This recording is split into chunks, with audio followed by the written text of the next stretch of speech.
Hello बच्चों, my name is Shubham. Last lecture हमने पढ़ा था, हमने आपका chapter number 1 chemical reaction and equation, इसको हमने उसकी पूरी थ्योरी हमने कंप्लीट करा ली थी। इस वाले लेक्चर में आपका एक ही लेक्चर पूरा कंप्लीट, जितने भी एक्सरसाइज, पूरा एक्सरसाइज इस चैप्टर का पूरा पूरा उसका एक्सप्लेनेशन मैंने इस चैप्टर में कंप्लीट करा दिया आपके बोर्ड एग्जाम को ध्यान में रख के। ठीक है, जिन बच्चों का है, चलिए स्टार्ट करते हैं, आगे फटाफट चलते हैं।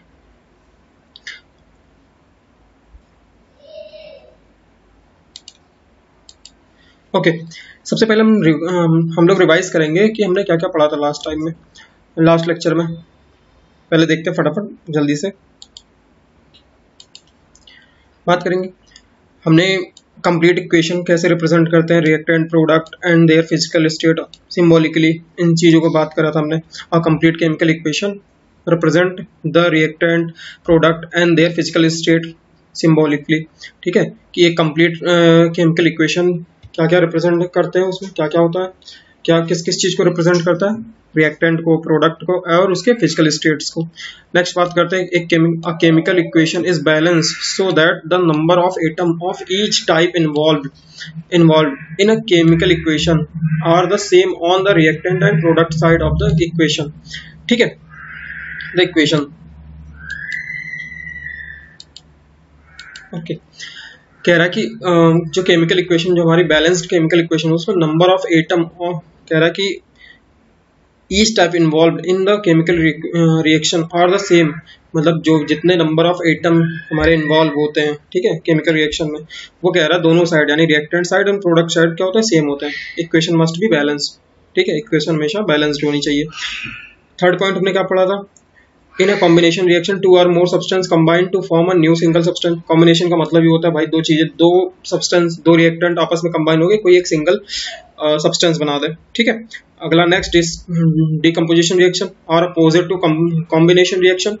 इन the decomposition reaction a single substance decomposed to give two और मोर सब्सटेंसेस। सबको पता है, मैंने लास्ट लेक्चर में अच्छे समझा रखा था कि जो डिकम्पोजिशन रिएक्शन होता है वो क्या होता है, अपोजिट होता है किसके, कॉम्बिनेशन के। कॉम्बिनेशन में क्या होता है, दो चीजें कंबाइन होकर एक बनाता है। यहाँ डिकम्पोजिशन का मतलब टूट जाना, ब्रेक होना, मतलब कोई एक चीज, सिंगल सब्सटेंस ब्रेक होकर दो या दो से अधिक चीजें बना दे, सब्सटेंस यानी प्रोडक्ट बना दे।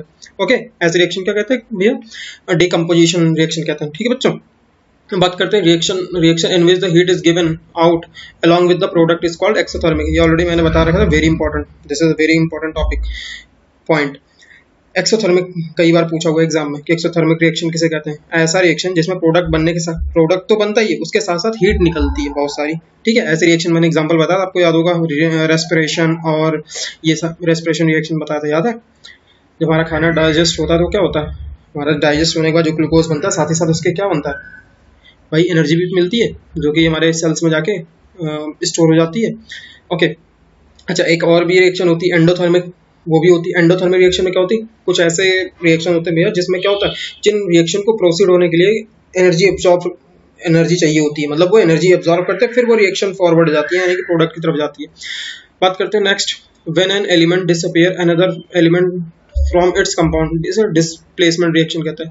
ऐसे में मैंने बता रखा था, जब कॉपर को हम क्या करते हैं, जिंक सल्फेट में, तो क्या है, कॉपर इसको डिस्प्लेस कर देता है, याद है, उस तरह का रिएक्शन। अब यहाँ पे, वहाँ पे क्या होता है, डिस्प्लेसमेंट। यहाँ पे two different item of groups are exchange, double displacement. Already बता रखा कि दो एक दूसरे को आप एक्सचेंज कर ले, मैंने बताया था ना। एक नेक्स्ट बात करते हैं precipitation reaction, product should insoluble. मैंने बताया कुछ ऐसे रिएक्शन है जिसमें क्या होता है, कुछ इनसॉल्युबल सॉल्ट मिलते हैं जो कि सॉल्युबल नहीं होता, और वो बिल्कुल उसमें, मतलब लास्ट में जाके वो इनसॉल्युबल सॉल्ट होते हैं जो कि एक प्रेसिपिटेट की तरह से रिएक्ट करते हैं, मतलब वो एक नीचे जाके तलहटी में जम जाते हैं। ठीक है, तो कुछ व्हाइट कलर के होते हैं प्रेसिपिटेट, तो उनको व्हाइट प्रेसिपिटेट कहते हैं। तो ऐसे रिएक्शन जिसमें प्रेसिपिटेट बनता है उनको कहते हैं प्रेसिपिटेशन रिएक्शन। ठीक है, नेक्स्ट बात करते हैं, reaction also involve the gain and और लॉस ऑफ ऑक्सीजन और हाइड्रोजन बाय सब्सटेंसेस। अच्छा, ये चीज वेरी इंपॉर्टेंट, मैंने बता रखा था कि ऑक्सीजन क्या होता है, ऑक्सीडेशन का मतलब क्या होता है, गेन ऑफ ऑक्सीजन और लॉस ऑफ हाइड्रोजन। ठीक है, जिसको दिक्कत हो वो एक चीज याद रख ले, ऑक्सीजन का अगर ऑक्सीडेशन होने का मतलब क्या है, ऑक्सीजन का गेन हो, और रिडक्शन का मतलब ऑक्सीजन का लॉस हो, या हाइड्रोजन के टर्म्स में अगर बात करें तो हाइड्रोजन का लॉस हो और हाइड्रोजन का गेन हो यहाँ पे रिडक्शन में। ठीक, चले आगे। अब बात करते हैं एक्सरसाइज में। आपके एक चैप्टर के बीच बीच में कुछ एग्जाम वो दे रखे थे। सबसे पहले पेज नंबर 6 पे आप अपना ओपन करिए बुक के, उस वहाँ पे देखिए कुछ क्वेश्चंस दे रखे हैं। सबसे पहले उनकी बात करते हैं। पहला क्वेश्चन, मैं एक ही क्वेश्चन फटाफट समझाते चलूंगा क्योंकि काफ़ी बहुत सारे क्वेश्चन हो गए हैं तो काफ़ी लंबी हो जाएगा हमारा वीडियो, इसलिए मैं फटाफट जहाँ पे समझाने लायक है जो चीज़ें वहाँ पे ज़्यादा जोर दूंगा, अदरवाइज मैं थोड़ा जल्दी करूँगा। बात करते हैं, why should a magnesium ribbon be clean before burning in air. कह रहा है कि भाई सबसे पहले हम मैग्नीशियम रिबन को साफ क्यों करते हैं उसे जलाने से पहले। तो इसका आंसर ये है भैया कि मैग्नीशियम रिबन जो होता है उस पर क्या होता है भाई, कोई भी चीज़ होती है उस पर नॉर्मली अगर उसमें पड़ी है एटमॉस्फेयर में तो उसमें क्या होता है उसके ऑक्साइड बन जाते हैं, तो या उसको हटाने। अब यहाँ पे कह रहा है कि जो मेटल के रिबन होते हैं उसे क्लीन जलाने से पहले या बर्न करने से पहले उसके ऊपर जो प्रोटेक्टिव एक लेयर होती है बेसिक मैग्नीशियम कार्बोनेट की, ठीक है, उसके सरफेस से हटाने के लिए, यानी कि मैग्नीशियम रिबन के सरफेस से मैग्नीशियम कार्बोनेट का जो लेयर, बेसिक मैग्नीशियम कार्बोनेट का जो प्रोटेक्टिव लेयर होता है उसे रिमूव करने के लिए उसे हटाना पड़ता है, मतलब साफ करना पड़ता है मैग्नीशियम रिबन, ठीक है। अब बात करते हैं second, right the balance. I hope clear हो गया पहला क्वेश्चन। सेकंड में कह रहा है right the balance equation for the following reaction, give reasons for the following reactions, ठीक है। यहाँ पे हमें कुछ नहीं, हमें यहाँ पे दे रखे हैं थ्री यहाँ पे रिएक्शंस दे रखे हैं, वो भी दे किस में रहे हैं भैया, ये ध्यान रखना होगा। ये लैंग्वेज के फॉर्म में दे रहे हैं, वर्ड्स रिएक्शन, इनको आपको केमिकल रिएक्शन में कन्वर्ट करना है, जहाँ पे आपको सिंबॉलिक रिप्रेजेंटेशन करना है, ठीक है। आपको उसमें कन्वर्ट करना है। जैसे पहला है hydrogen plus chlorine equals to क्या हो जाएगा, हाइड्रोजन HCl यानी हाइड्रोजन क्लोराइड, तो इसको हम हाइड्रोजन क्या लिखते हैं H2, क्लोरीन को Cl2, और ये इक्वल्स टू क्या बनाना 2HCl, सॉरी यहाँ पे एरो मिस हो गया, आप लोग एरो देख लीजिएगा, ओके। इसका हो गया। Next barium chloride plus aluminium sulphate, barium chloride BaCl2 plus Al2SO4 equals to, यहाँ पे क्या हो जाएगा, यहाँ पे इक्वल्स टू का साइन आएगा ना, एक सेकेंड, ओके, यहाँ पे एक एरो आएगा और यहाँ पे भी एरो आएगा, मिसिंग है, barium sulphate plus aluminium chloride, ठीक है। ये चीज़ आपने अगर अभी बैलेंसी में अगर 9th में पढ़ी होगी तो बैलेंसी कैसे करते हैं, एल्युमिनियम की यहाँ पे जैसे एल्युमिनियम के 3 होते हैं और Cl के कितने होते हैं 1 होते हैं, इसका जब क्रॉस होगा तो क्या होगा Al2 AlCl3 हो जाता है, ऐसे बनते कंपोनेंट, ठीक है। तो ये एल्युमिनियम क्लोराइड, बेरियम का सल्फेट का, ऐसे इनकी बैलेंसी याद होनी चाहिए आपको, ठीक है। अब सोडियम, यहाँ पे सोडियम का 2Na, वाटर H2O, ठीक है। यहाँ पे बनाया गया इसने sodium hydroxide NaOH plus water. अच्छा, पहले जो जिसको दिक्कत हो रही है वो सिंपली आप यहाँ पे जैसे हाइड्रोजन का, कोई पूछे सर हाइड्रोजन का आपने यहाँ पे H2 क्यों लिखा, H क्यों नहीं लिखा, भाई हाइड्रोजन जो है क्या है, हाइड्रोजन मॉलिक्यूल फॉर्म में एग्जिस्ट करता है, सिंगल H का कोई मतलब नहीं होता, क्योंकि जितने भी हमारे गैसेस वो मॉलिक्यूल डाया मॉलिक्यूल के फॉर्म में, ठीक है, डाया मॉलिक्यूल मतलब एक तरह से मॉलिक्यूल के फॉर्म में होते हैं, डायटोमिक होते हैं, ठीक है। बट यहाँ पे जब सोडियम की बात करें, सोडियम का एटम एग्जिस्ट करता है ना कि मॉलिक्यूल, इसलिए हमने Na लिख रखा है, ठीक है। वाटर का तो आपको फॉर्मूला पता ही है कैसे क्या होना, ठीक है, सिंपली यहाँ पे लिखना है। ये जो बच्चे जिनको याद नहीं हो वो याद कर ले, कुछ ये इंपॉर्टेंट कंपाउंड जो आपको आगे भी हेल्प करेंगे। तो आपको बेरियम क्लोराइड का फॉर्मूला, बेरियम को Ba से रिप्रेजेंट करते, क्लोराइड है तो भाई Ba का यहाँ पे 2 इसके तरफ चला जाता है, क्रॉस वाला आपको याद होगा अगर पढ़ा होगा, तो बेरियम का वैलेंसी होती है 2, तो उसके नीचे लिखो क्लोराइड का 1, क्रॉस मल्टीप्लाई करो BaCl2 आ गया। एल्युमिनियम सल्फेट का ऐसा, सल्फेट पे 2 माइनस होता है तो ऐसे कर लो, एल्युमिनियम के नीचे 2 आएगा भाई, यहाँ पे 2 कर लो, यहाँ सल्फेट पे अगर सल्फेट पे कितना होता है 2 कर लो, ठीक है। एल्युमिनियम का 3 होता है तो यहाँ से क्या जाए Al2SO4 का 3 आ गया। अब बात करते हैं third, right the balance chemical equation with state symbols for the following reactions, ठीक है। स्टेट की बात कर रहे हैं यहाँ पे। सबसे पहले बात करते हैं solution of barium chloride and sodium sulphate in water react to give insoluble barium sulphate and solution of the sodium chloride, ठीक है। और दूसरा कह रहा है sodium hydroxide solution in water react with hydrochloric acid solution in water to produce sodium chloride solution and water, ठीक है। यहाँ पे साफ साफ आपको वैसे भी यहाँ पे दे रखा है, ध्यान से देखिए, यहाँ पे दे रखा है आपको कि वाटर में जैसे सोडियम हाइड्रोक्साइड, यहाँ पे वाटर में ऑलरेडी दे रखा है, तो आपको सीधा लिक्विड वाटर, अगर लिक्विड है तो L स्मॉल में लिखना है, तो कोई दिक्कत नहीं, आप कर सकते हो। जैसे मैं यहाँ पे देखूँ तो इसका जो सबसे होगा बेरियम क्लोराइड को एक्वा सोल्यूशन है, ठीक, और सोडियम सल्फेट एक्वा सोल्यूशन, इससे मिला के हमें दोनों जब आपस में रिएक्ट करा क्या मिला हमें, बेरियम सल्फेट मिला सॉलिड स्टेट में, और प्लस सोडियम क्लोराइड मिला एक्वस फॉर्म में, ठीक है। ऐसे बस उनके आगे लिख देना, जो कि लिक्विड स्टेट है उनको एक्वस के फॉर्म में ऐसे लिख देना। अब NaOH क्या है, NaOH sodium hydroxide aqueous plus HCl, वो भी एक्वस फॉर्म में, दोनों आपस में रिएक्ट करें तो क्या NaCl बना लिया इसने। यहाँ पे क्या ये डिस्प्लेसमेंट एक तरफ हो गया, NaCl हो गया, ये H2O बना लिया, ठीक है। अब बात करते हैं आपके उससे कुछ क्वेश्चन पेपर दे रखा, सॉरी आपके बुक में पेज नंबर 10 पे दे रखा है, वहाँ पे कुछ क्वेश्चन दे रखे हैं। सबसे पहला क्वेश्चन वहाँ पे दे रखा है, इसको भी देखते हैं, उसके बाद मेन एक्सरसाइज पे चलेंगे। वहाँ पे दे रखा है भैया, a solution of a substance X is used for white washing. अच्छा ये चीज़ आपको पता होनी चाहिए, कुछ आपने 9th या हमने पढ़ रखे होंगे कुछ कंपाउंड के नाम। वाइट वॉशिंग किससे होती है ये ध्यान रखना आपको, ठीक है। वाइट वॉशिंग किससे होती है, कैल्शियम हाइड्रोक्साइड से, ठीक है। अब यहाँ पे कहना है कि name the substance X and right it's formula, what is the reaction of X, ठीक है। Name in above, name in, ठीक है। First above with water and second एक और भी होगा, नहीं एक ही है, ठीक है। सबसे पहले देखेंगे है क्या चीज। अब तो हमें याद होना, ये आप लोग याद कर लो कि जो the substance whose solution is water is used for white washing is calcium oxide. ये हमारा कली चूना इसे कहते हैं, ठीक है। कैल्शियम ऑक्साइड जो होता है इसी के जो वाटर से रिएक्शन कराते हैं CaO plus H2O is equals to क्या हो जाता है हमारा कैल्शियम हाइड्रोक्साइड CaOH का ट्वाइस, इसे कहते हैं वाइट वॉशिंग, इसका यूज होता है, ठीक है भैया। चला के चीज आप लोग याद कर लो, कैल्शियम ऑक्साइड की जब वाटर से रिएक्शन कराते हैं तो कैल्शियम हाइड्रोक्साइड बनता है, कैल्शियम हाइड्रोक्साइड को ही क्या कहते हैं वाइट वॉशिंग में हम यूज करते हैं, ठीक है। सेकंड की बात करेंगे, why the amount of gas collected in one of the tube in activity 1.7 double of the amount collected in the other, ठीक है। ये आपने याद होगा, आपने वहाँ पे क्वेश्चन एक फिगर में देखा होगा, तो वहाँ पे उस चीज़ की बात, तो आप वहाँ से देखिए, इसको अच्छे से एक बार देखते हैं समझ में आ जाएगा आप, ठीक है। वहाँ पे उन्होंने सीधा इसलिए कहा था कि वहाँ पे electrolysis of water experiment is hydrogen, वहाँ पे हुआ था। This because of water contain 2 parts of hydrogen element as compare to the 1 part of oxygen, क्योंकि वाटर में जो होता है 2 पॉइंट होता है, क्या 2 ऑक्सीजन हाइड्रोजन के एटम होते हैं और 1 ऑक्सीजन का होता है, इसलिए वाटर के अगर ऑक्सीजन का एक एटम बनेगा तो हाइड्रोजन कितने बनेंगे 2, तो इस हिसाब से वहाँ पे दोनों उसकी बात करी थी, वहाँ पे देख लेना आप, ठीक है। अब बात करते हैं पेज नंबर 13 पे भी आपका 1-2 क्वेश्चन दे रखे हैं। पेज नंबर 13 पे वहाँ पे पहला क्वेश्चन दे रखा, why does the colour of copper sulphate solution change when iron nail is dipped in it.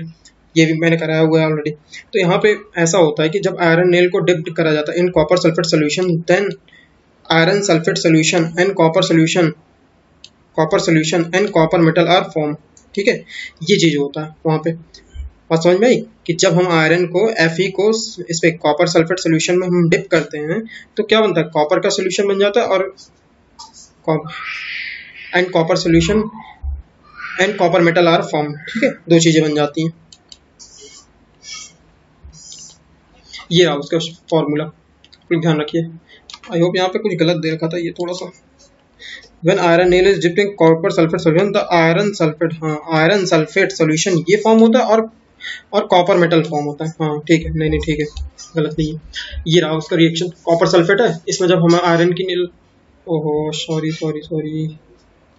Okay, ये रहा कॉपर सल्फेट के सोल्यूशन में जब हम आयरन की नील डालते हैं यानी कीली उसकी डालते हैं तो क्या बनेगा हमारा FeSO4 बन जाता है, यानी फेरस सल्फेट का सोल्यूशन बनता है, प्लस कॉपर निकल गया, ठीक है। ये बेसिकली क्या हुआ, ये डिस्प्लेसमेंट रिएक्शन ही तो हुआ, यहाँ से इसने इसको क्या करा, डिस्प्लेस कर दिया कॉपर ने, यहाँ पे सॉरी आयरन ने। In this reaction iron displace copper from the copper sulphate solution, the deep blue colour of the copper sulphate fade due to the formation of light green solution of iron sulphate, ठीक है, clear, okay. बात करते हैं second question की, give an example of double displacement reaction. पूछ रहा कि मैंने 2-3 करा ही रखा, आपको याद रखना है कि क्या हो, ये इसको डिस्प्लेस कर दे, ये इसको डिस्प्लेस, जैसे यहाँ पे Pb क्या होगा, आई बना लेगा यानी कि लेड आयोडाइड बना लेगा, और यहाँ पे K जो पोटेशियम नाइट्रेट बना लेगा, सिंपल सी बात है। तो यहाँ पे हो रहा है कि नहीं, देखो ध्यान से, ये समझो, यहाँ पे Pb क्या है समझ लो, ये इस तरह से इसको समझ लो, यहाँ पे Pb ने क्या करा, इसके दोस्त के साथ इसने क्या कर लिया, और इसने क्या करा, इसके दोस्त के साथ अपनी सेटिंग कर ली। देखो यहाँ पे क्या करा, दोनों ने अपनी अपनी सेटिंग कर ली, दोनों ने एक्सचेंज कर लिया अपने। क्लियर।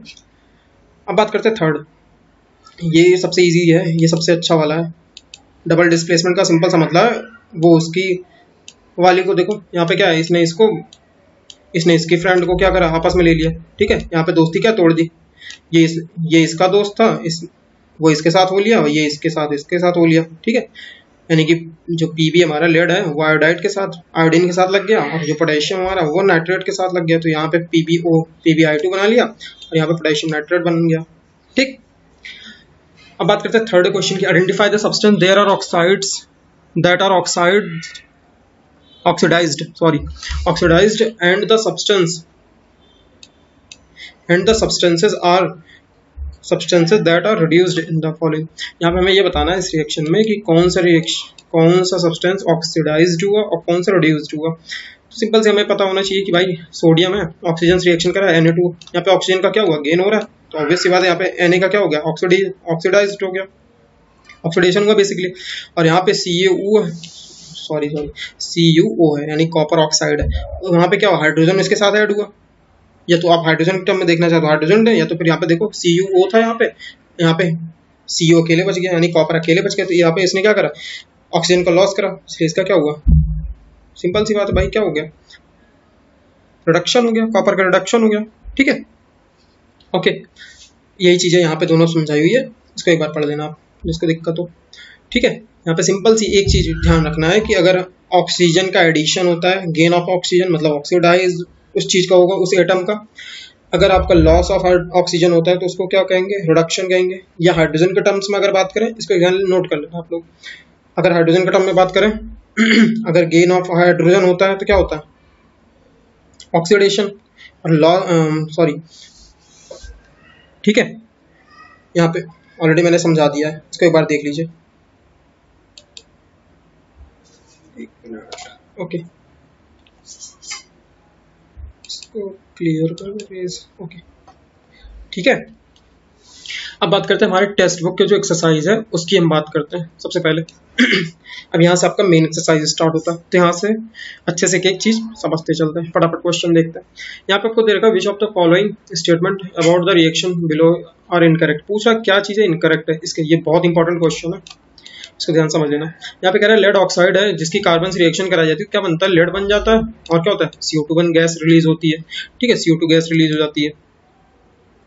ठीक, तो यहाँ पे पूछ क्या रहा है कि लेड, यहाँ पे ऑक्साइड कौन सा चीज दे रखा है, पहले कह रहा है कि lead is getting reduced, second कह रहा है कि carbon dioxide is getting oxidized, यहाँ पे थर्ड कह रहा है lead oxide is getting oxidized, fourth कह रहा है यानी डी पार्ट कह रहा है lead is getting reduced.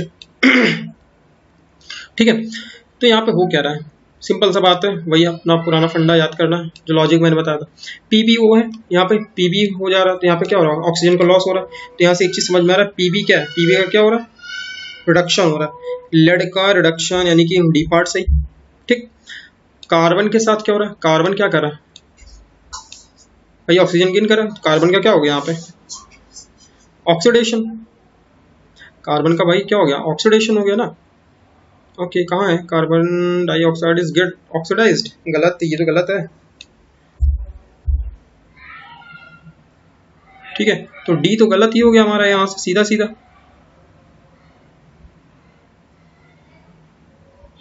A and B, हाँ, लेड ऑक्साइड या उल्टा कह ले, लेड ऑक्साइड यहाँ पे क्या हो रहा है भाई, लेड ऑक्साइड हमारा गेटिंग ऑक्सीडाइज्ड, नहीं, तो ये भी गलत है। Lead oxide is getting oxidised, simple सी बात है, यहाँ पे लेड ऑक्साइड क्या हो रहा है, ये तो रिड्यूस्ड हो रहा है, लेड ऑक्साइड हमारा जो है क्या हो रहा है, रिड्यूस्ड हो रहा है, lead oxide is getting reduced. ठीक है, और दूसरा यहाँ पे कार्बन क्या हो रहा है, कार्बन हमारा क्या हो रहा है, कार्बन का ऑक्सीडेशन हो रहा है क्योंकि गेन ऑफ ऑक्सीजन कर रहा है। तो इसके हिसाब से हमारा कौन सा पार्ट सही हो गया, एज द स्टेटमेंट हमारा यहाँ से डी, सी एंड डी सही हो गया, बट हमें यहाँ पे इनकरेक्ट बताना है, तो ए एंड बी हमारा क्या है, इनकरेक्ट है, इस कारण ऑप्शन नंबर हमारा जो है ए सही है, यानी कि फर्स्ट सही हो गया। यानी कि ए एंड बी, यहाँ पे ये जो अगर कह रहा है कि लेड जो है हमारा रिड्यूस्ड हुआ है, तो ये तो गलत बात है क्योंकि लेड यहाँ पे ऑक्सीडाइज्ड हो गया है। अगर देखा जाए तो इस तरफ अगर देखे तो, और carbon dioxide is getting oxidized, ये भी गलत है। तो यही दोनों हमारा सही हो गया। ओके, अब बात करते हैं सेकंड की। The above reaction is an example of, ये क्या भाई, ये कैसा एग्जांपल है? ये हमारा क्या है, डिस्प्लेसमेंट रिएक्शन है कि डिकम्पोजिशन है कि डबल डिस्प्लेसमेंट? देखो कॉम्बिनेशन तो है नहीं, सिंपल सी बात है। डबल डिस्प्लेसमेंट नहीं है, डिकम्पोजिशन नहीं है, डिस्प्लेसमेंट यहाँ पे हो रहा है। पी भी क्या कर रहा है, डिस्प्लेस कर दे रहा, ठीक है, यानी कार्बन इसमें ओ को डिस्प्लेस कर दे रहा है ऑक्सीजन को, ठीक है, hence D option is correct. आगे चलते हैं। थर्ड क्वेश्चन कह रहा है what happen when dilute HCl यानी कि hydrochloric acid is added to iron filling, tick the correct answer. Hydrogen gas and iron chloride are produced, ठीक है, और कह रहा है हाइड्रोजन गैस बनेगा और आयरन क्लोराइड प्रोड्यूस होगा। बी कह रहा है chlorine gas and iron hydroxide are produced. C कह रहा है no reaction takes place. Fourth कह रहा है आयरन सॉल्ट और वाटर प्रोड्यूस होगा। तो इसका जो आंसर है वो ए होता है, ठीक है। आप लोग ये ध्यान रखना, आगे जब पढ़ाएंगे तो आप पढ़ेंगे कि क्या होता है जब हमारा आयरन यानी कि Fe की हम HCl रिएक्शन कराएंगे तो हमारा जो बनेगा वो क्या बनेगा, हाइड्रोजन गैस इवॉल्व होती है और FeCl2 बनता है या FeCl3 बनेगा, ठीक है, ये आपका बनता है यहाँ पे, ठीक। आगे बात करते हैं फोर्थ क्वेश्चन की। What is the balance chemical equation, ये ऑलरेडी मैंने पढ़ा रखा है लास्ट लेक्चर में, तो वहाँ से एक बार आप देख लीजिएगा। बैलेंस्ड इक्वेशन में क्या होता है, वही reaction in which the number of atom of each element is equal on the reactant side and product side is called balanced chemical equation, ठीक है। बैलेंस्ड केमिकल इक्वेशन में खास बात क्या होती है, जो नंबर ऑफ ईच एलिमेंट होता है वो क्या होता है, यानी रिएक्टेंट साइड और प्रोडक्ट साइड दोनों तरफ क्या होता है, सेम होता है, यानी इक्वल होता है। Chemical reaction should be balanced because only the balanced equation tells us the relative quantities of different reactant and products involved in the reaction, ठीक है। अब बात करते हैं फिफ्थ क्वेश्चन की। Translate the following reaction into chemical equation. अच्छा, यहाँ पे क्या है, वर्ड इक्वेशन दे रखा है, इसको आपको सिंबॉलिक रिप्रेजेंटेशन में लिखना है, ठीक है। तो आपको कुछ नहीं करना, सिंपल सा hydrogen gas combine with nitrogen to form ammonia, तो यहाँ पे क्या हो जाएगा H2 प्लस N2, ठीक है, इक्वल्स टू क्या हो जाएगा, आपको NH3 लिखना, बाद में बैलेंस कर लेना ऐसे, ठीक है। मैंने आगे नेक्स्ट कर रखा है क्योंकि जस्ट अ मिनट, ओके, यहाँ पे दे रखा, फटाफट आप लोग देखते जाइए। H2 plus N2 equals to NH3, simple ही, बट ये बैलेंस नहीं है क्योंकि यहाँ पे 2 है, यहाँ पे 2 है, देखिए यहाँ पे 3 है, तो इसको बैलेंस करने के लिए हमने क्या करा, यहाँ 3 से मल्टीप्लाई कर दिया तो 3 2 6 हो गए, और यहाँ पे कितने हो गए, अब यहाँ पे हमने क्या NH3 में 2 कर दिया, अब यहाँ पे देखो 2 into N यानी 2 नाइट्रोजन के एटम हो गए, ठीक, और इंडोनेशिया यानी कि 2/3 यहाँ पे हो गए हाइड्रोजन के। ऐसे B H2S हाइड्रोजन सल्फाइड की जब हम ऑक्सीजन से रिएक्शन कराएंगे क्या बनेगा, वाटर प्लस सल्फर डाइऑक्साइड, ठीक है। बट ये बैलेंस नहीं है हमारा, क्यों, क्योंकि यहाँ पे दो हाइड्रोजन है, हाइड्रोजन तो ठीक है बैलेंस है, एस हमारे कितना है, 1 है, ऑक्सीजन यहाँ पे 2 है, बट इधर क्या है 3 थे, इसलिए हमने क्या करा, यहाँ पे 3O2 करा। अब देखो यहाँ पे इधर 3 हो गए, यहाँ पे हमने 2 से मल्टीप्लाई करा 2, और ये 2 दूनी 4, 4 2 6, ठीक है, 6 हाइड्रोजन ऑक्सीजन इधर हो गए, इधर 6 ऑक्सीजन हो गए, यहाँ पे 4 हाइड्रोजन 1 सल्फर, ठीक, क्लियर। बेरियम क्लोराइड की जब Al2SO4 से रिएक्शन कराएंगे तो क्या बनेगा, AlCl3 प्लस बेरियम सल्फेट, इसको भी बैलेंस सिंपली कर लिया हमने। अब बात करते हैं ऐसे ही पोटेशियम की जब वाटर से रिएक्शन है KOH बनाया गया, potassium hydroxide plus hydrogen gas बन गई, यहाँ पे अब बैलेंस इसके भी करना, तो हमने क्या करा, यहाँ पे 2 से मल्टीप्लाई कर दिया, अब यहाँ पे 2K हो गए, देखो ध्यान से, इधर भी 2K हो गए, 4 हाइड्रोजन, 2 इधर हाइड्रोजन, 4 हाइड्रोजन, और यहाँ 1 सिंपल से 1 ऑक्सीजन, ठीक। बैलेंसिंग बहुत ईजी है, बस थोड़ा समझने की बात है, ठीक है। नेक्स्ट 6th क्वेश्चन में क्या करा, बैलेंस द, यहाँ भी बैलेंसिंग की बात कर रहा है, तो आपको कुछ नहीं करना, सिंपली बस नंबर ऑफ एटम काउंट करने, और कुछ नहीं करना, नंबर ऑफ एटम काउंट ही करने हमें।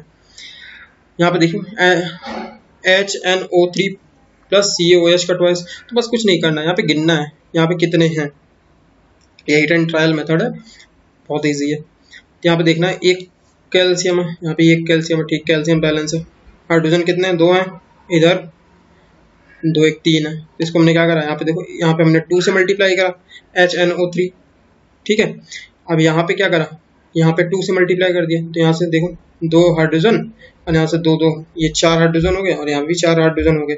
ऑक्सीजन एक नहीं, यहाँ पे 2 ऑक्सीजन है क्योंकि बाहर 2 है, तो 2 2 जा, यहाँ पे 2 ऑक्सीजन, तो क्या हो गए, यहाँ भी 4 हाइड्रोजन हो गए, इधर भी 4 हाइड्रोजन हो गए। ओके, अब बात करते हैं नेक्स्ट रिएक्शन की, NaOH की। NaOH और H2SO4, यहाँ भी हम सिंपली वैसे देख लेंगे, हमने यहाँ पे 2 से मल्टीप्लाई कर दिया, ठीक है। और ये चीज़ जब आप प्रैक्टिस करोगे धीरे धीरे समझ में आ जाएगा कैसे कहाँ पे कितने से काटना है, ठीक है। ओके, ऐसे सिमिलरली इसको NaCl AgNO3 AgCl plus NaONO3, यहाँ भी देखना हमें, ये तो ऑलरेडी शायद आई होप बैलेंस है। अच्छा, कई बार ऐसा भी हो सकता है ऑलरेडी बैलेंस भी हो सकता है, तो एक बार बस आपको पहले चेक करना है। यहाँ पे एक सोडियम के, यहाँ पे एक सोडियम, NO3 यहाँ भी एक, Ag सिल्वर का एक एटम, ठीक है। NO3 में N के एक, O के 3, ठीक है, ये ऑलरेडी बैलेंस है, इसको बैलेंस करने की जरूरत नहीं।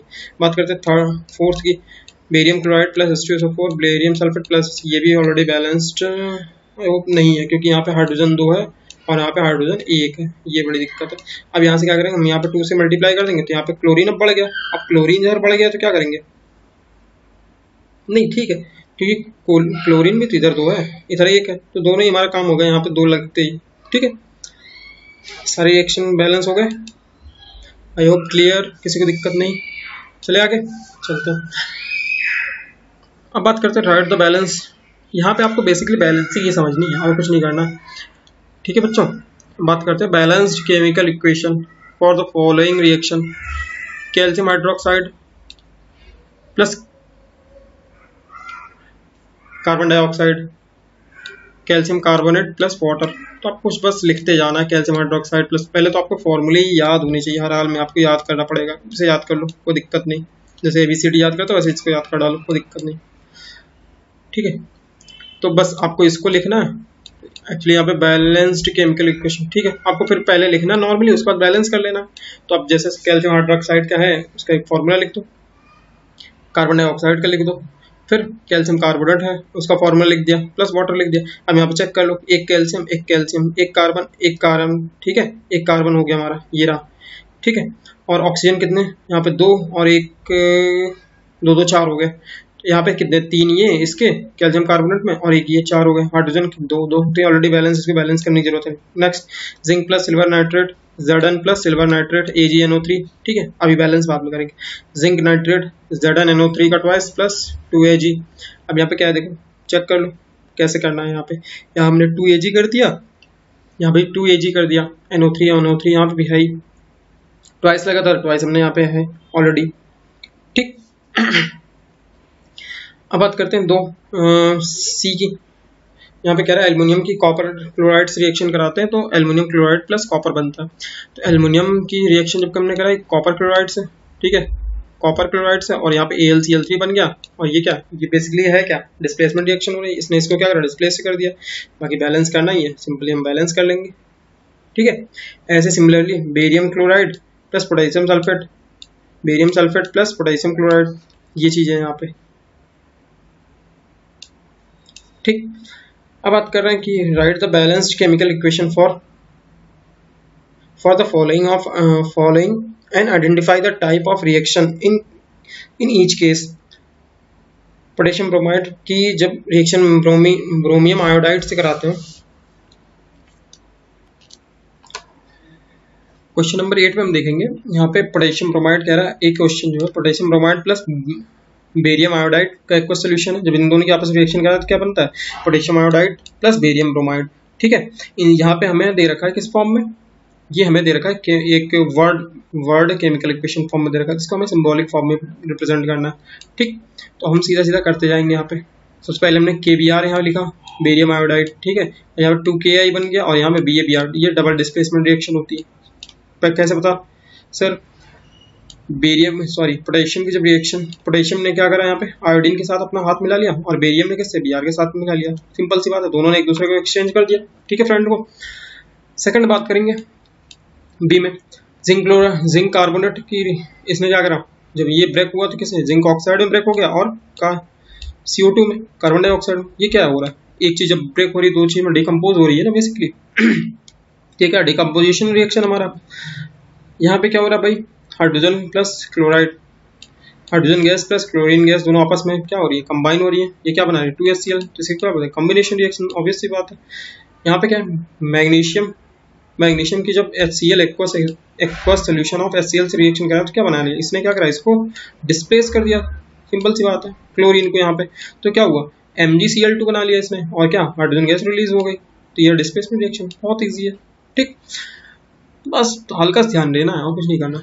अब यहाँ पे अब मैंने ऑलरेडी बता रखा है एक्सोथर्मिक एंडोथर्मिक रिएक्शन क्या होता है, जिसमें हीट रिलीज हो उसे कहते हैं एक्सोथर्मिक, और जिसमें हीट क्या हो एब्जॉर्ब हो उसे कहते हैं क्या एक्सो सॉरी गलत हो गया क्या, जिसमें हीट रिलीज हो इन फॉर्म ऑफ आपका लाइट हो सकता है, हीट हो सकता है, उसे कहता है एक्सोथर्मिक रिएक्शन।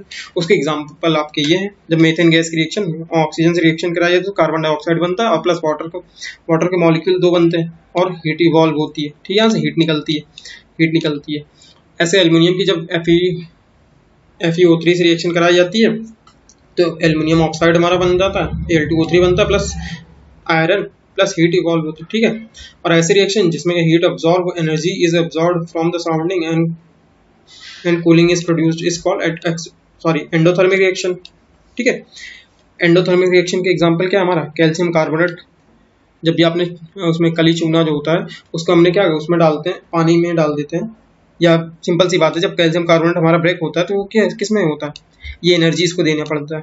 ठीक है, इसको हीट देनी पड़े तब ये ब्रेक होता है, किसमें कैल्शियम ऑक्साइड में और कार्बन डाइऑक्साइड में। ठीक है, और हमारा जो बी है इसका एक एग्जांपल, जब नाइट्रोजन और नाइट्रोजन गैस और ऑक्सीजन गैस आपस में रिएक्ट करते हैं तो क्या बनाते हैं नाइट्रिक ऑक्साइड बना लेते हैं। ठीक है, ओके नेक्स्ट बात करते हैं 10th क्वेश्चन की, why respiration is considered an exothermic reaction. ये ऑलरेडी मैंने उस क्वेश्चन के टाइम पे ही समझा था लास्ट लेक्चर में, वहाँ पे आप देख लीजिए, क्योंकि यहाँ पे मैं एक बार हल्का समझा दे रहा हूँ। ड्यूरिंग द रेस्पिरेशन क्या होता है, we inhale oxygen from the atmosphere which react with glucose in our body cells to produce carbon dioxide and water. ठीक है, ये रिएक्शन होती है जब ग्लूकोज की रिएक्शन किसे ऑक्सीजन से करती है तो क्या 6CO2 बनाता है और क्या वाटर बनाता है प्लस हीट निकलती है जो हीट। ठीक है, ये एनर्जी होती है जो हमारे सेल्स को पहुंचती है।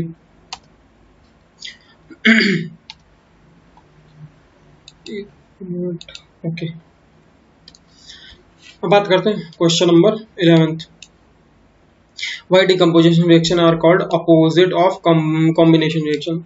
ऑब्वियस सी बात है, एक कोई आप रिएक्शन देख लो कॉम्बिनेशन में, पहले सबसे पहले डिकम्पोजिशन रिएक्शन में क्या होता है, एक जो रिएक्टेंट होता है वो दो चीजों में ब्रेक हो जाता है, और कॉम्बिनेशन में क्या होता है दो चीजें आपस में रिएक्ट करके, देखो यहाँ पे क्या हो रहा है रिएक्ट करके कोई एक सिंगल चीज बनाती है। ठीक है, आपको किसी समझाने की जरूरत नहीं, यहाँ पे आप सिंपल डेफिनेशन लिख दोगे तो काफी है। डेफिनेशन लिख के अगर एग्जाम में क्वेश्चन आता है डेफिनेशन लिख के एक एग्जांपल लिख के समझा देना, बात खत्म। ठीक है, डिकम्पोजिशन रिएक्शन में क्या होता है single substance break down into और more substances while the combination reaction में टू और more substances react to produce a one substance, therefore decomposition reaction are called opposite होता है, बात खत्म। नेक्स्ट बात करते हैं 12th क्वेश्चन की, right one equation for each for decomposition reaction where energy is supplied in the form of heat। ठीक है, तो ऐसा ये बेसिकली सप्लाई करने की बात कर रहा है, जिस ऐसा रिएक्शन बताओ जिसमें हीट का सप्लाई होता है। बेसिकली ये क्या एंडोथर्मिक रिएक्शन हमसे पूछ रहा है। ठीक है, एंडोथर्मिक का मैंने बता रखा है, कैल्शियम कार्बोनेट को जब हीट सप्लाई करते हैं तो ये क्या होता है हीट देते हैं तो क्या होता है कैल्शियम ऑक्साइड बना लेता है और कार्बन डाइऑक्साइड गैस निकलती है। ठीक है, ओके क्लियर, ये आपका हो गया, बात खत्म। और कह रहा है अच्छा ये तो हीट वाला हो गया, लाइट के लिए ये वाली रिएक्शन, जब पानी में लाइट पड़ता है तो क्या होता है hydrogen gas plus oxygen gas release होती है, सिंपल सी बात है। Next decomposition by light, light की वजह से अगर कहीं बात करें कि क्या होता है कहीं ऐसा कोई एंडोथर्मिक रिएक्शन, तो जब सिल्वर ब्रोमाइड में लाइट पड़ती है तो क्या होता है वो सिल्वर प्लस ब्रोमीन गैस में वहां से निकलने लगती है। ठीक है, आई होप यहाँ तक क्लियर, बहुत ईजी है, इनको एक दो बार आप अच्छे से याद कर लेंगे या फिर समझ लीजिए, बहुत अच्छे से चीजें इजी हो जाएंगी। ठीक है, ये बहुत इंपॉर्टेंट क्वेश्चन है। बात करते हैं 13, right the difference between displacement and double displacement reaction. ठीक है, ऑलरेडी मैंने बता रखा है, डिस्प्लेसमेंट का मतलब एक सिंगल कोई सब्सटेंस होगा वो, ठीक है, किसी सोल्यूशन में जाएगा वहां पे उसके कंपोनेंट को क्या होगा डिस्प्लेस कर देगा। जैसे यहाँ पे जेड ने क्या करा जिंक ने क्या करा, कॉपर सल्फेट के सोल्यूशन से कॉपर को क्या करा, डिस्प्लेस कर दिया, बात खत्म। यहाँ पे एक ही, बट कॉपर ने यहाँ पे किसी को नहीं करा। लेकिन डबल डिस्प्लेसमेंट हमारा क्या होता है भैया, HCl जैसे यहाँ पे है, इसने ये क्या करेगा, यहाँ पे HNO3 बना लेगा और Ag क्या होगा, इसके साथ मिल जाएगा। मतलब ये इसके फ्रेंड, इसने इसके फ्रेंड को अपने साथ ले लिया और इसने इसके अपने फ्रेंड को अपने साथ ले लिया, सिंपल सी बात है। मतलब दोनों ने एक दूसरे के फ्रेंड को, ठीक है, अपने साथ मिला लिया। तो कुछ इस तरह से रिएक्शन हो रही है, ठीक, ये चीज हो गई। 14 में क्या है, इन defining of silver, recovery of silver from the silver nitrate solution involve the displacement of the copper metal, ठीक है। तो ये एक रिएक्शन होती है जहाँ पे सिल्वर नाइट्रेट का सोल्यूशन होता है, उसमें कॉपर जब हम डालते हैं तो कॉपर नाइट्रेट मिल जाता है और चांदी जो होती है अलग हो जाती है। तो ये एक रिएक्शन होता है जहाँ पे सिल्वर को रिकवरी करी जाती है, ठीक है। अब बात करते हैं 15th। Okay, I hope clear, समझ में आ रहा।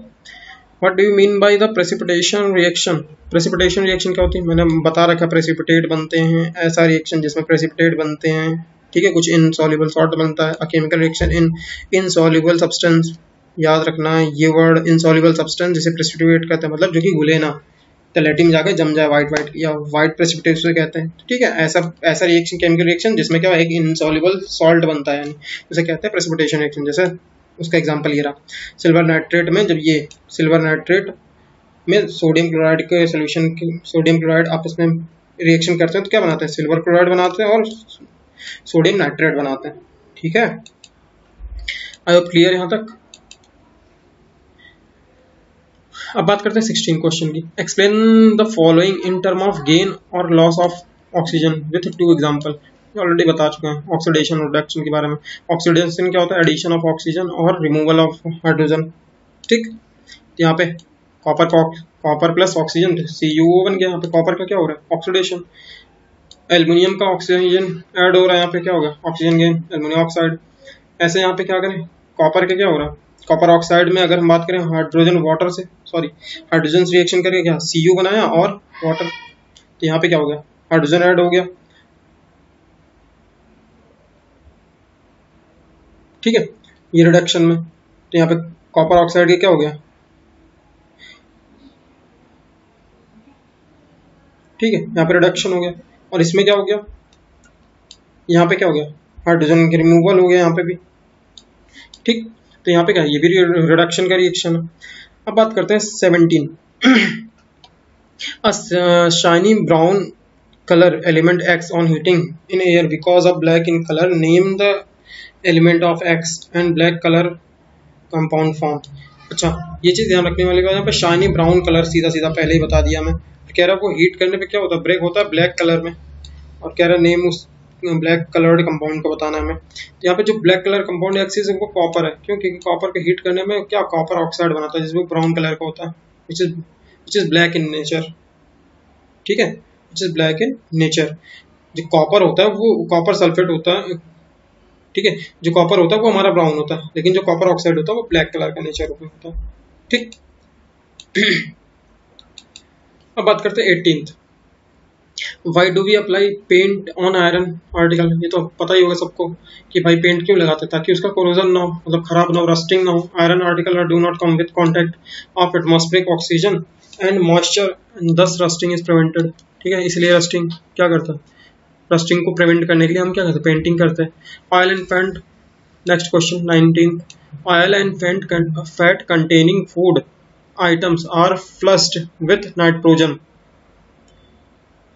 वाई, कह रहा है कि oil and fat containing item वो क्या होते हैं, रेंसिड हो जाते हैं due to the oxidation with atmospheric oxygen.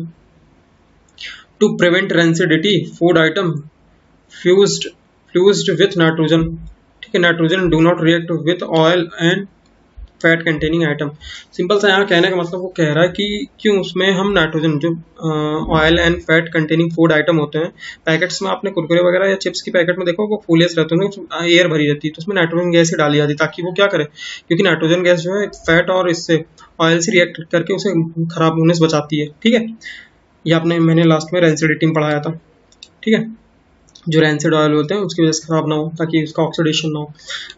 Corrosion oxidation last हमारा जो क्वेश्चन आज का है, आज के सेशन का। आज के टॉपिक का वो हमारा क्या है, कोरोजन। इन दोनों को, कोरोजन और रेंसिडिटी को एक्सप्लेन करना है। तो कोरोजन ऑलरेडी मैंने बता रखा है, action of air, water, acid और other substances on metal surface to form oxide and carbon, it is called corrosion. Corrosion of iron called rusting. Green coating on copper होता है, ठीक है। जब कार्बन की सॉरी कॉपर की rusting होती है तो वो कैसा होता है, ग्रीनिश कलर का दिखने लगा, सिल्वर की होती है ब्लैक हो जाता है। ये एग्जांपल है कोरोजन का। रेंसिडिटी मैंने बता रखा है, change in smell of food item containing fat and oil when kept open in longer time due to the oxidation, it's called rancidity. अगर हम खाने पीने वाले की जो सामान होते हैं जिनमें फैट और ऑयल होता है, उनको लॉन्ग टाइम तक हम खुला छोड़ दे तो क्या होता है, उनकी स्मेल आने लगता है। वो किसके कारण होता है, उनसे ऑक्सीडेशन हो जाता है। इसे कहते हैं क्या, rancidity. To prevent rancidity food items fused with nitrogen और kept in air tight containers में रखा जाता है, ठीक है। आई होप यहाँ तक क्लियर होगा। मैंने बहुत अच्छे से, बहुत आराम से एक एक चीज़ एक्सप्लेन करा है, ठीक है। अगर किसी को कोई चीज़ में दिक्कत हो तो आप लोग जो है हमें कमेंट करके, वीडियो में कमेंट में ज़रूर बताएं। और आप लोग हमारा जो व्हाट्सएप ग्रुप है उसका लिंक जो है डिस्क्रिप्शन बॉक्स में दे रखा है, उसे प्लीज़ ज्वाइन कर लें, ठीक है। वहाँ पे आपको जो भी डाउट हो आप प्लीज़ मैसेज ड्रॉप कर दीजिए, सारे डाउट आप क्लियर होंगे, ठीक है। तो अगर आपको हमारा लेक्चर अच्छा लगा हो तो प्लीज़ हमारे चैनल को सब्सक्राइब करिए और वीडियो को ज़्यादा से ज़्यादा लाइक करें, शेयर करें, ठीक है। ओके, मिलते हैं फिर नेक्स्ट लेक्चर में, आपके नेक्स्ट जो चैप्टर हमारा, ठीक है। अगले अगले लेक्चर में हम लोग बात करेंगे आपके सेकंड लेक्चर की, ठीक है। चलिए, ओके, बाय, मिलते हैं नेक्स्ट लेक्चर में।